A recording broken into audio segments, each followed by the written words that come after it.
आप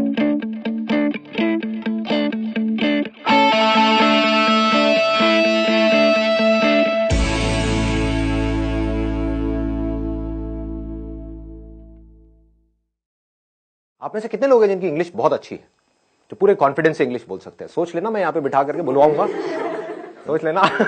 कुछ का ऐसे ऐसे नहीं, ये थोड़ा ज्यादा हो रहा है, इतनी अच्छी भी नहीं है। कितने लोग हैं जिनको इंग्लिश समझ तो आ जाती है लेकिन बोल नहीं पाते हैं कॉन्फिडेंस से, अपने आप को एक्सप्रेस नहीं कर पाते? सर फंबल बहुत करता है, फंबल होता है, और अंदर से बोलने से पहले ही हमको डर लगने लग जाता है कि अगर मैं आपको यहां पर बुलाऊं, आपको समझ आ जाएगा अगर कोई इंग्लिश में बात करेगा, लेकिन अगर मैं आपको कहूंगा बोलने के लिए तो आप कॉन्शियस हो जाओगे। जितने हम फ्लुएंटली हिंदी बोलते हैं उसी कॉन्फिडेंस से हम इंग्लिश नहीं बोलते हैं। उस कॉन्फिडेंस से हम नहीं बोल पाते, तो उस कॉन्फिडेंस से कैसे बोले? That is the challenge. Problem पकड़ में आ रही है ना? मतलब ये सेशन उन लोगों के लिए नहीं है जिनको इंग्लिश समझ ही नहीं आती है, उनको तो पहले स्कूल जाना है, एबीसीडी पढ़नी है, ठीक है ना, बेसिक इंग्लिश सीखनी है। मैं बात कर रहा हूं उन लोगों की जिनको इंग्लिश समझ तो आती है लेकिन बोल नहीं सकते। अगर मैं उनसे पूछूं क्या समझ आया बताओ, इंग्लिश में बताओ, तो वो अटक जाएंगे वहां पर जाकर के। इसके पीछे रीजन क्या है, इस प्रॉब्लम की जड़ क्या है? एक तो है सुपरफिशियल लेवल के कुछ सॉल्यूशंस होते हैं, वो मैं आपको आकर के बताऊं कि देखो अपनी ग्रामर को ऐसे ठीक कर लो, ये कुछ वर्ड्स हैं अगर आप अपनी वोकैबुलरी में ऐड कर लोगे तो आपकी इंग्लिश अच्छी हो जाएगी, इंप्रेशन अच्छा हो जाएगा, व्हाटएवर। बट ये नहीं है प्रॉब्लम की जड़। प्रॉब्लम की जड़ कुछ और ही है। पहले हमको समझना पड़ेगा हम करते क्या है। हम कोई कहीं पर कुछ गलती कर रहे हैं और वो गलती कोई डीपली समझता नहीं है कि वो गलती क्या है। अगर वो हमको पकड़ में आ जाए तो हम इस प्रॉब्लम का सोल्यूशन निकाल सकते हैं। वो गलती ये है, आप मुझे बताना मैं सही कह रहा हूं या गलत कह रहा हूं। वो गलती ये है कि जब आप हिंदी में बोल रहे होते हो तो हिंदी में ही सोच रहे होते हो, उसको ध्यान से सुनना, और हिंदी में ही बोल रहे होते हो। लेकिन जब इंग्लिश में बोलते हो तो पहले हिंदी में सोचते हो, फिर इंग्लिश में कन्वर्ट करते हो, फिर बोलते हो। यस और नो? ये प्रॉब्लम की जड़ है। अगर किसी तरह से हम इसका सॉल्यूशन निकाल लें फिर इंग्लिश आपकी फ्लुएंट हो जाएगी, फिर आपको इंग्लिश बोलने में कॉन्फिडेंस आ जाएगा। यानी कि आप इंग्लिश में ही सोचो और बोल दो, वो जो बीच का गैप है वो हट जाए, ज्यादा सोचना ना पड़े। तो अब ऐसा क्यों होता है कि हम हिंदी में सोचते हैं और इंग्लिश में बोलते हैं? हम कन्वर्ट करके क्यों बोल रहे हैं, हम डायरेक्ट क्यों नहीं बोल पा रहे? जबकि वर्ड्स हमको पता है कि इसको ट्री बोलते हैं, इसको बॉटल बोलते हैं, इसको संदीप बोलते हैं, व्हाटएवर इट इज, ठीक है, आपको पता है, लेकिन उसको हमको कन्वर्ट क्यों करना पड़ रहा है? क्या जड़ है? आराम से सोचना, जल्दी में एकदम से बोलना मत, आराम से सोच करके बोलना। बताइए सर। एनवायरमेंट। एनवायरमेंट हमारा ऐसा है, हमारी अपब्रिंगिंग ऐसी है कि बचपन से जो हमारी हैबिट है, habit is the right word, कि हमारी हैबिट पड़ी हुई है हिंदी में सोचने की और हिंदी में बोलने की। तो ये सारा आदतों का खेल है। अगर डीपली हम समझ पाएंगे हिंदी हमने कैसे सीखी और उन फंडों को अगर हम यहां पर अप्लाई कर पाए तो काम हो जाएगा, मतलब बड़ी आसानी से हो जाएगा। एक है लंबा प्रोसेस कि आप किसी इंस्टीट्यूट में जाओ, वहां पर जा करके स्टेप बाय स्टेप सीखो, एक एक करके आपको बताएंगे वर्ब क्या होती है, एडजेक्टिव क्या होता है, नाउन क्या होता है, ये क्या, उसी में आदमी पागल हो जाएगा। एक तो पहले ही वर्ड्स को कन्वर्ट करना पड़ रहा है, साथ में ये भी देखना पड़ रहा है ये नाउन है, एडजेक्टिव है, वर्ब है, मैं सही बोल रहा हूं गलत बोल रहा हूं, हो गया ना? और ज्यादा कॉम्प्लिकेटेड हो जाएगा। तो सीख भी सकते होगे तो नहीं सीख पाओगे, अगर सीख भी जाओगे अंदर ही अंदर तो बोल नहीं पाओगे, क्योंकि अंदर और खचड़ पचड़ हो गई। मतलब बेसिकली जैसे पानी है ना, वो बहता है कि मतलब कोई रुकावट ना आए, ऐसे वो बहनी चाहिए, उसको फ्लुएंसी बोलते हैं। तो मैं आप लोगों से पूछता हूं कि हिंदी हमने कैसे सीखी? अगर हमको ये समझ आएगा तो हम इंग्लिश को भी सीख सकते हैं और बड़ी जल्दी सीख सकते हैं। क्या आपने पढ़ करके सीखी? मतलब जो स्कूल में हिंदी सिखाई तब आपको हिंदी समझ में आई, या उससे पहले ही आप हिंदी सीख चुके थे? हाँ, जब हिंदी में वो चैप्टर शुरू हुए थे स्कूल में, उससे पहले ही आप कई गालियां सीख चुके थे, बहुत कुछ सीख चुके थे, है ना? हाँ, आप आराम से बात कर पाते थे, अपने आप को एक्सप्रेस कर पाते थे, किसी से कुछ मांगना है मांग लेते थे, व्हाटएवर। तो कैसे सीखी हमने हिंदी? इंटरैक्शन करके। लेकिन इंटरैक्शन, हमें तो हिंदी आती ही नहीं, हम इंटरैक्ट कैसे करें? इंटरैक्शन तो तब होता है जब दोनों लोग दोनों तरफ से इंटरैक्ट करें। तो पहले स्टेप में क्या हुआ था? ऑब्जर्वेशन। एब्सोल्युटली। मतलब हम लोगों को ऑब्जर्व करते रहते थे और कॉपी करते थे, इमिटेट। जैसे नकलची बंदर, आपने एक वर्ड सुना होगा, कभी किसी बंदर के सामने जाओगे, ऐसे ऐसे खुजाओगे, उल्टी सीधी हरकतें करोगे, व्हाटएवर, तो बंदर भी वही करने लग जाएगा। तो उस बंदर में और इंसान में ज्यादा फर्क नहीं है, आपको पता है, आप भी पहले बंदर ही थे, राइट? और कुछ लोग तभी बंदर हैं। हमने कैसे सीखा? जो भी हरकतें बड़ों को करते हुए देखा उसको कॉपी किया।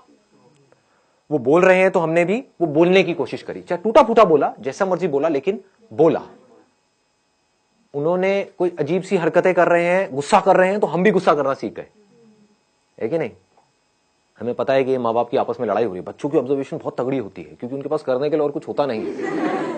बैठे बैठे बस देखते रहते हैं, तो बच्चे ऑब्जर्व करते रहते हैं माँ बाप आपस में कैसे लड़ रहे हैं, कैसे माँ लड़ करके अपनी बात मनवा रही है बाप से, तो बच्चा वहां से सीख लेता है। बच्चे को समझ आ जाता है, अच्छा मुझे यही कुछ करना पड़ेगा, ऐसे नहीं मानने वाले, है ना? तो बच्चा टेंट्रम करना सीख जाता है और फिर उसको वो चीज मिल जाती है तो फिर अगली बार और टेंट्रम करता है, और ऐसे ही हम सीखते हैं। तो कहने का मतलब है हम हिंदी कैसे सीखे? देखते रहे, समझ नहीं आ रहा था क्योंकि जब हिंदी आती ही नहीं तो समझ कैसे आएगी, बट धीरे धीरे हम ऑब्जर्व करते रहे, समझते रहे कि जब ये इस तरह के वर्ड्स मुंह से निकलते हैं किसी के, तो उसके बाद में एक्शन क्या होता है, उसके साथ में क्या जुड़ा हुआ है। टॉय, तो इमीडिएटली हमको समझ आया इसको टॉय बोलते हैं, है ना? तो वहां पर बहुत सारी कंफ्यूजन भी होती है बच्चों के अंदर, क्योंकि वो कई बार गाड़ी को भी टॉय बोल देते हैं। क्यों? क्योंकि अभी क्लियर नहीं हुआ है कि टॉय क्या है।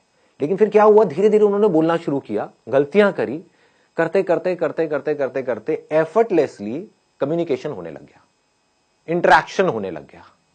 उस इंटरेक्शन से क्या हुआ कि अब वो जो सोच रहे थे वही वो बोल रहे थे, वहां पर कोई कॉन्फ्लिक्ट नहीं था। बच्चों की यही खास बात है, बच्चों के अंदर कोई फिल्टर नहीं है। दिस इज द ब्यूटी, इसीलिए बच्चे बड़ी जल्दी सीखते हैं। तो पहला स्टेप हमको पकड़ में आ गया, ऑब्जर्वेशन। दूसरा है प्रैक्टिस। अब यहां पर एक बहुत बड़ी प्रॉब्लम है, वो आप बताओ मुझे क्या है? प्रैक्टिस करने में, प्रैक्टिस करे कहां और किसके साथ करें? आप समझ गए ना?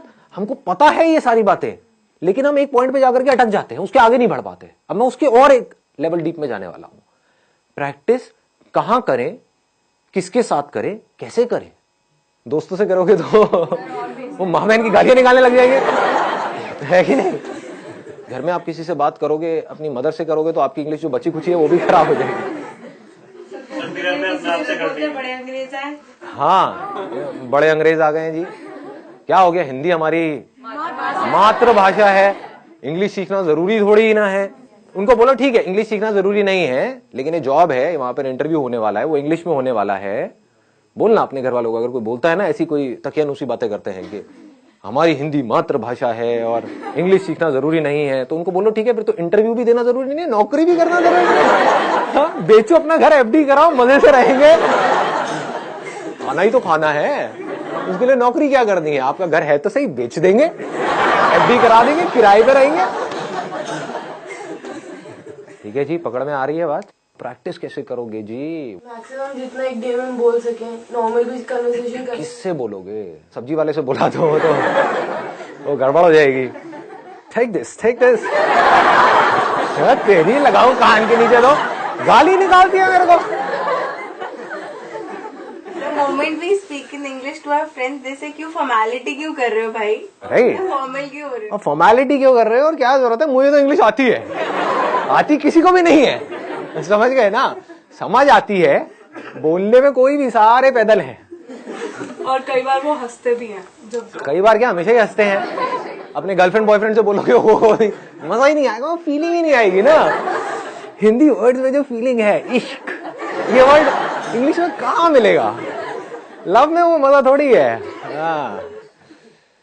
प्यार, मोहब्बत, सारी फिल्में ऐसी देख देख करके हम बड़े हुए हैं। दिलवाले दुल्हनिया ले जाएंगे, You'll be my bride, you know? इसमें मजा नहीं आएगा, तू मेरी दुल्हन बनेगी।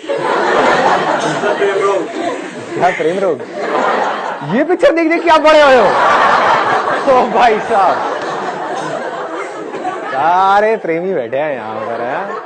बड़े बड़े हैं, बढ़िया है जी। बताओ जी, ऑप्शन बताओ। It's a good idea. आप लिख सकते हो, मतलब डेली बेसिस पे अपनी एक डायरी लिख सकते हो कि क्या हुआ आज मेरे साथ में पूरे दिन में। उसमें मजा भी आएगा, और उस डायरी को जब आप एक साल बाद पढ़ोगे तो अपने ऊपर बड़ी हंसी भी आएगी, क्योंकि उस टाइम पे जब आप लिखना शुरू करोगे तो इंग्लिश बड़ी कमाल की होगी। ये मैं स्कूल में लिखता था, अब मैं बता नहीं सकता उसमें मैं क्या क्या लिखता था, बट अब मैं देखता हूं तो बहुत हंसी आती है। मतलब कमाल की इंग्लिश होती थी, पता नहीं क्या का क्या मैं बनाता था, क्या क्रिएटिविटी, सारी क्रिएटिविटी उसमें चली जाती थी, है ना। तो this is a good idea कि आप लिख सकते हो अपने जो थॉट्स हैं सुबह से रात तक जो भी कुछ किया है, क्योंकि लिखने के चक्कर में क्या होगा, आपको पहले सोचना पड़ेगा। सोच करके ही तो लिखोगे, बिना सोचे कैसे लिखोगे। तो this is a good idea. और बताओ व्हाट एल्स। सर हम उनसे बात कर लेते हैं जिनको हिंदी आती नहीं। जिनको हिंदी आती ही नहीं है, कैसे करोगे बात? फेस टू फेस, जैसे चाइनीज हो गए या फिर जो भी जिनको हिंदी आती नहीं आती, अफ्रीकन हो गए सर। और ऐसे लोग कौन? What's your name? Tell me. Chinese से मत करना भाई साहब, नहीं नहीं। ऐसा कोई तरीका जो फिल्टर ना हो, जैसे अभी डायरी का ऑप्शन दिया, उसमें हम प्रैक्टिस कर रहे हैं, लिख रहे हैं, अपनी डे टू डे लाइफ के बारे में लिख रहे हैं, लेकिन सोच सोच के लिख रहे हैं, वो फिल्टर आ रहा है, वो फिल्टर को कैसे रिमूव करना है, ये कोई तरीका? सोचना फिल्टर नहीं है, क्योंकि अगर अभी आप हिंदी भी बोलोगे तो सोच करके ही बोलोगे, वो बस इतनी जल्दी हो जाता है, हमको एकदम से पता नहीं लगता है। जैसे आप एक मूवी देखते हो तो 1 सेकंड में 25 फ्रेम निकल गए हैं, और हर फ्रेम में मिलियंस ऑफ पिक्सल्स हैं। इतना डेटा एकदम से निकल गया है, हमें लग रहा है 1 सेकंड वीडियो का निकला है, एक सेकंड नहीं निकला है, वो 25 फ्रेम्स है, तेज निकल गए तो हमें लग रहा है स्टिल नहीं है, वीडियो है। ऐसे ही जब आप हिंदी बोलते हो तो ये मत समझो बिना सोचे बोल रहे हो, लेकिन हो क्या रहा है, आपने सोचा और बोला। सोचना प्रॉब्लम नहीं है, क्योंकि बिना सोचे तो आप बोल भी नहीं सकते। हाँ, मैं आपसे पूछता हूं वेदर कैसा है, आप यही बोलोगे वेदर अच्छा है, ना ज्यादा ठंड है ना ज्यादा गर्मी है। ये वर्ड्स कहां से आए? जो आपने एक्सपीरियंस किया, जो फील किया, उसके साथ में कुछ वर्ड जुड़े हुए हैं। वो सारे जो वर्ड जुड़े हुए हैं वो सब हिंदी में जुड़े हुए हैं। तो उस फीलिंग को, उस एक्सपीरियंस को आप फ्लुएंटली एक्सप्रेस कर पा रहे हो, क्योंकि उसके साथ में वो वर्ड्स पड़े हुए हैं। इंग्लिश के भी पड़े हुए हैं, इसको ध्यान से समझना जो चीज मैं बोल रहा हूं। हिंदी के भी पड़े हुए हैं, इंग्लिश के भी पड़े हुए हैं, बट आप हिंदी फ्लुएंटली बोल पा रहे हो, इंग्लिश नहीं बोल पा रहे। क्यों? क्योंकि आप सोचते, अब इसको ध्यान से समझना, क्योंकि आप सोचते ही हिंदी में हो, और आप हिंदी से इंग्लिश में कन्वर्ट करके फिर बोल रहे हो। कुछ ऐसा हो जाए, अगर आप सोचना ही इंग्लिश में शुरू कर दो तो क्या होगा? Problem solve. हैबिट आपकी अभी पड़ी हुई है हिंदी में अंदर सोचने की। सुबह से रात तक आप करते क्या हो? कभी नोट करना, कहीं पर अकेले बैठे हुए हो, कभी पढ़ रहे हो, पढ़ते पढ़ते एकदम से पढ़ाई से ध्यान हटा, बैठ करके कुछ सोच रहे हो, कुछ गड़बड़ हुई घर में, उसके बारे में सोच रहे हो, सोने से पहले कुछ थॉट चल रहे हैं माइंड में। थॉट है क्या अगर बोलना नहीं है तो? कभी ध्यान से अपने थॉट्स को देखना। थॉट्स में अगर वर्ड्स नहीं है तो थॉट भी नहीं है। बिना वर्ड्स के सोच के दिखाओ, किसी ऐसी चीज के बारे में सोच के दिखाओ जिसका कोई वर्ड माइंड में पड़ा ही नहीं है। इम्पॉसिबल। हमें यह लगता है कि बात करना या बोलना मतलब सिर्फ आपसे मैं बोल रहा हूं, आपसे बात कर रहा हूं, इसको बात करना कहते हैं। अजी नहीं, जो हम अपने अंदर सुबह से रात तक बोलते हैं, एक्चुअल में वो बात करना है। अगर अपने अंदर ही अंदर आप इंग्लिश में बोलते रहो, ये आपके हाथ में पूरा कंट्रोल है, या और कुछ नहीं तो शुरू में इंग्लिश और हिंदी को मिक्स कर दो अपने माइंड के अंदर, तो धीरे धीरे आप देखोगे, नहीं भी चाहोगे तो मुंह से वो ही निकल रहा होगा जैसे थॉट चल रहे होंगे। It is called habit. कितना सिंपल है, मतलब समझ गए ना कि अकेले में आप कहीं पर बैठे हो तो बैठ करके सोच रहे हो कि मुझे ये करना है। Think in English. अगर आप अंदर सोचने की प्रैक्टिस नहीं करते और सीधा बोलने की प्रैक्टिस करते हो तो नहीं बोल पाओगे, अटक जाओगे, बार बार गलतियां करोगे, और जितनी गलतियां करोगे उतना ही आपका मजाक उड़ेगा, उतना ही आप कहोगे छोड़ो मेरे को नहीं बोलना। तो इंग्लिश में सोचना है, इंग्लिश के वर्ड्स में सोचना है। ये पूरा कंट्रोल आपके हाथ में है। चाहो तो कर सकते हो, कोई आपको रोक नहीं सकता है, आपको कोई और चाहिए भी नहीं है, अपने अंदर ही अंदर। एंड मोस्ट इंपॉर्टेंट, यहां पे एक सेकेंड ना, in most important, use simple words. यहां पर हम जाकर के फंस जाते हैं। कुछ ज्यादा कॉम्प्लिकेटेड वर्ड्स बनाने की जरूरत नहीं है अपने माइंड में जब आप सोच रहे हो। बड़े आराम से सिंपल वर्ड्स। क्योंकि उसमें क्या होगा, फ्लुएंटली आपकी आदत पड़ जाएगी इस तरह से सोचने की। तो अब एक छोटा सा काम करते हैं यहाँ से, बजाय कल के ऊपर डालने के, आज से और अभी से इसकी प्रैक्टिस करते हैं।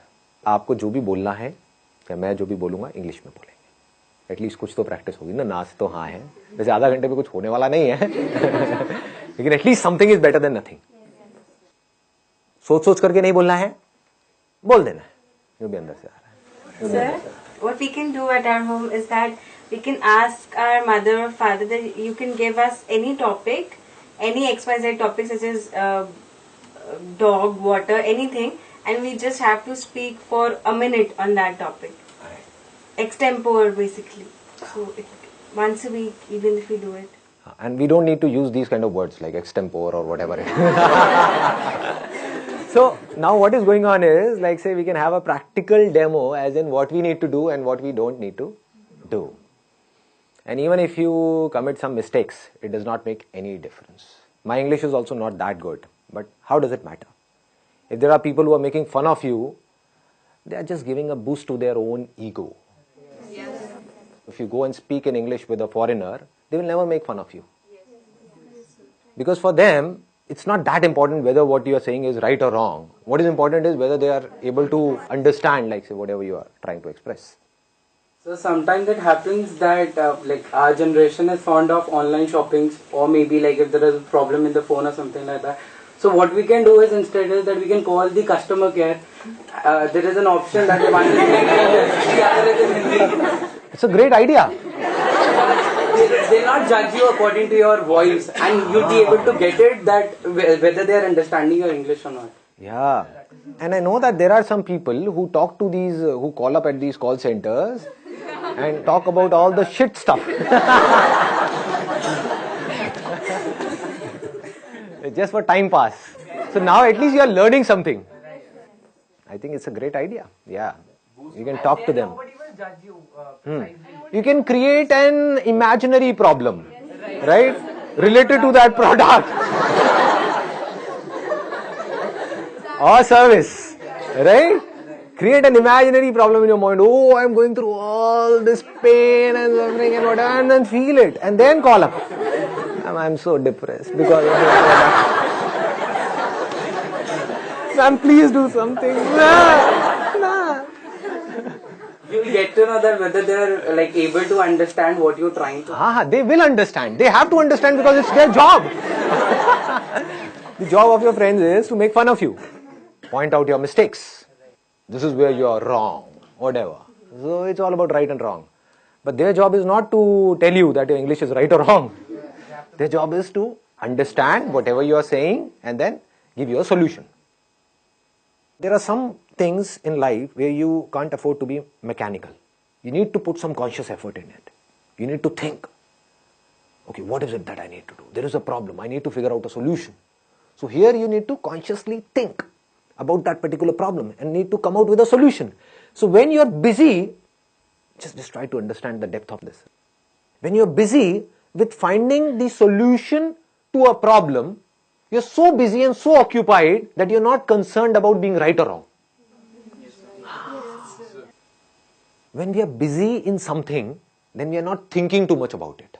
For example, you must have noticed, if you're speaking with a foreigner, some of your relatives or whatever, like say they are from UK or US and they've come to India at your home, and you're talking to them in English. Do you see what I'm saying? Now you're so busy in talking to them, you're not thinking about being right or wrong. So if you're trying to find out the solution of the problem which is right now there on the top priority, you would see the whole of the energy is going in finding out the solution. So this English will start coming out effortlessly. These thoughts, these words in English will start coming out effortlessly because this is what you desperately want and need. This is the power of our mind. I'm going in a different dimension. Like say, if your mind has to do something, if you are in a situation, for example, if there is a mother and a child, and the mother says, no, I don't have that much of energy in my body or whatever it is, right? But the moment her child is in danger, she will have so much of energy that she will be able to fight with 10 people, all by herself. How was this energy released? whenever there is a problem which is huge, then the mind releases energy to find out a solution. And mind has the power to do anything and everything. Interesting, no? Try to find out the solutions of the biggest problems in your life in English. That will take care of this problem of learning English. So, you will not have to put in effort to learn English. You will learn English automatically. As you learnt Hindi automatically. It's easy. It's easy. It's simple. Yeah. The major thing that discourages us to speak is like being judged by people. And like at the back of our minds, we always think what would the other person think about us. Let those people go to hell. Curse them in your mind. Stare करते हैं वो लोग गलत बोलते हैं. So English. Speak up with confidence. This is the key. You know what? Even if you're not confident, just pretend to be confident.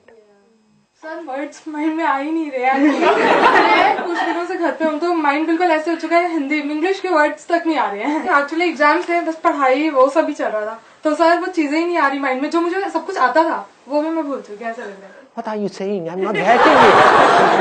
I'm not getting it. I told you English, girl. Speak up. Sir मुझे बोलना गया था, मैं तो ये. It's okay, no problem. Anything else? I think we stammer or get stuck while speaking because we get short of words while speaking, and then we get short of thoughts also. So if we are in continuous, like we are reading or we are writing anything, so we are not short of thoughts, and consequently we are not short of words also. Right. So one is that we are reading and writing and something to do with conversation. One is reading or writing like mathematics or something to do with science, because these kind of words, or chemistry or biology or physics, these kind of words we don't use in our day-to-day conversation. So we need to read something or listen to something or go through something which is related to our day-to-day lives. So maybe you can watch Friends. This is one of my favorite, like Breaking Bad. Game of Thrones. I've heard a lot about it, but I don't know what it is. Then go for Big Bang. Big Bang Theory. MD House. It's all limits. In my old age home, these things are not there. So I have tried this thing. I used to think whatever goes on in my life. But what thought comes up is maybe I'm wrong. Whatever I'm thinking is wrong. So how would these things get correct? Like who will correct me? Even if you're wrong, how does it matter? That we need to understand again and again. Initially, whatever we do, we will be wrong. This is the problem because of which most of the people are not able to do what they really want to do, because they want to be right. This is a big trap. When you start doing something, anything for that matter, whether it is business or any kind of work or an art or a skill, what happens is we try to do it and we are not able to do it properly and we give it up. Even if you are wrong, it is not about a life or death situation. It is not Game of Thrones. Nobody is going to kill us or anything of that sort. At max, what can happen is, like, say, somebody will make fun of us. So what is happening is they are smiling, they are laughing. Right, because of us. So is it a problem or is it a good thing? Good thing. It's a good thing. Yeah, right. Because something good is going on because of you. Whether they are laughing on your jokes or whether they are laughing on you, how does it matter? We need to say, okay, no problem, just keep doing, keep trying. I think that is a key word. Keep trying. And so Dr. APJ Abdul Kalam has stressed on this thing that no matter what your age is, you should keep learning always. Right. And we need to understand all these things practically, not theoretically. One is theoretically, okay, I understood. Then what?